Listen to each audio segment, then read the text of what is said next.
Hi, Paul Preston here at the Ace Hotel in downtown Los Angeles. It's a hotel, but it's also a theater, a legendary theater, a gorgeous theater, and I'm very excited to see a movie back in it. So I'm on the red carpet here. We're going to talk to the stars of the film, some of the filmmakers as well. So please stay tuned.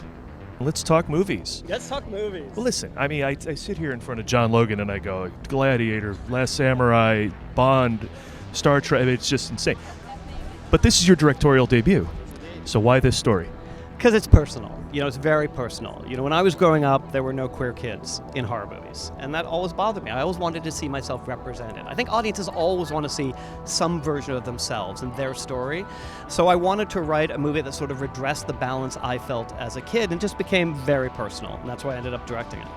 Now, were you attacked by a slasher when you were a kid? That part made up for the film. Completely made up, but I am besotted with slasher movies, and I unapologetically say that because I always love slasher movies. All right, I like to hear that. And Blumhouse comes into the picture how? Because if I'm making a slasher movie, I go right there and talk to them. Is that what you did, or did they somehow come otherwise and you go, oh, what a treat? When I wrote the screenplay, I didn't tell my agent, I didn't tell my husband. And when it was done, I called Jason Blum, who I've known for years. And I said, Jason, I have a script, I have a movie, and I sent it to him and he loved it. So Jason and Blumhouse was involved from the very first draft all the way through. I trust anything in the hands of Blumhouse. Do you deal with them at all directly as the actor? Is their presence felt on set or afterwards or anything? Oh, they were very present and wonderful, and it's been a dream of mine. And I wrote Hayley, another Hayley, who works for Blumhouse. I wrote her a card at the end, and I was just like, I wanted to work for Blumhouse since I was a teenager. Every time a movie would come on and that logo would pop up, I would go, someday. And I was like, so this is very surreal to finally, be a part of the Blumhouse family, which is great. I looked at your IMDb real quick. Just took a glance. You're a martial arts expert. Okay. Yeah, I'm a black belt in Taekwondo, so what? So that's how the movie ends. You just whoop ass until you get the right person. I'm spoiling it for you. You gotta watch it. See how it is. So, but you don't want to kick anybody's ass in this cast, right? Everyone gets along great. Tell me that's true, whether it is or not. You're trying to get me fired. I'm kidding. No, we shot this during COVID. So we had to create a bubble, and it really did feel like camp, and we bonded instantly. And there was no Wi-Fi or reception on set either, because we filmed in the middle of the woods, in the middle of nowhere. So Where woods? Woods where? Oh, Rutledge, Georgia, which is about an hour east of Atlanta. But so we weren't stuck in our phones. We were forced to talk to each other. Oh my God. So we really bonded throughout this whole process. They/them. You saw what they did there? I actually didn't at first. I was like, they didn't either, be honest. Them.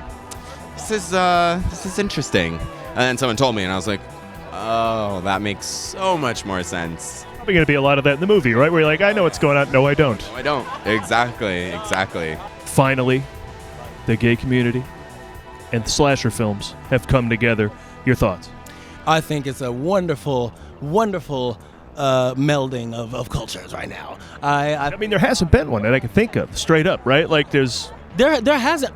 Listen, they are all very well versed in the horror canon. So for me to say, oh, there hasn't ever been, I don't know. But I will say, of this magnitude, of this kind of fresh, kind of Twitter conversation piece, I think that this is a first of its kind to host, so many young actors with veterans and talking about the subject matter that we're talking about, like a gay conversion camp, and there's somebody killing people, and like, what's going on?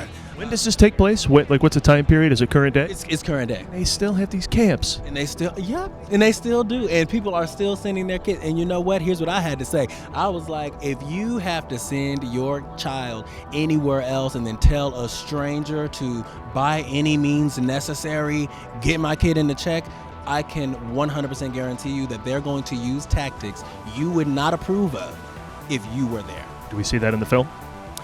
Yes. There's your sales pitch. That's all I need. What's your favorite horror movie of all time? Let's narrow it down to slasher. Your favorite slasher film? Slasher. I mean, I'm going right now to the memory of going back to Brazil and watching Friday the 13th with Kevin, you know, in a summer camp. And now being here with him in a summer camp doing my debut, it's just like, I'm gonna go to Friday. Yeah, it's crazy. Life is too good.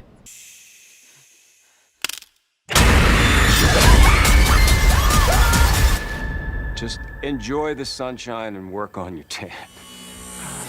They/them. Streaming only on Peacock, August 5th.